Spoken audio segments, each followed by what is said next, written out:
Pakistani bowlers کی شاندار bowling, Australia 140 runs پر ڈھیر۔ پاکستانی بالرز نے بہترین بالنگ کا مظاہرہ کرتے ہوئے آسٹریلیا کو تیسرے اور فیصلہ کن ون ڈے میچ میں 140 رنز پر ڈھیر کر دیا۔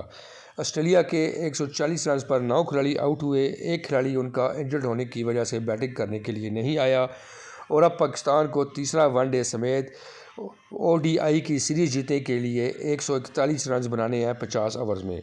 پاکستانی بالرز نے اس پوری سیریز کے اندر بہترین بالنگ کا مظاہرہ کیا۔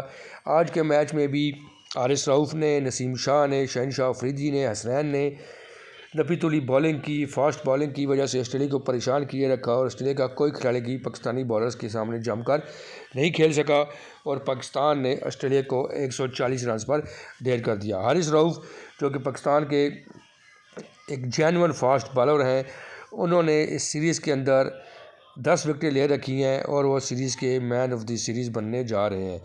پاکستانی جو اوپنر بیٹسمین ہے سائیں مجوب، پچھلے میچ میں بہترین بیٹنگ کا مظاہرہ کیا، اور پاکستانی بالرز خاص طور پر پاکستانی بالنگ اٹیک نے اس دفعہ آسٹریلیا کے اندر ایک یونٹی کا مظاہرہ کیا، اور آسٹریلیا جیسی ایک بڑی ٹیم کو اس کے اپنے ملک میں پاکستان سیریز ہرانے جا رہا ہے، جو کہ ایک بہت بڑا کارنامہ ہے۔ اس پوری جو کارکردگی ہے اس کے اوپر پاکستان کرکٹ بورڈ اور عاقب جاوید کو خاص طور پر مبارکباد دینا ان کا حق بنتا ہے کہ انہوں نے آ کر پاکستانی ٹیم کو اندر ایک نئی روح پھونکی ہے، اور ٹیم کے اندر ایک یونٹی آ گئی ہے، ٹیم کے اندر سے سیاست کا خاتمہ ہو گیا ہے۔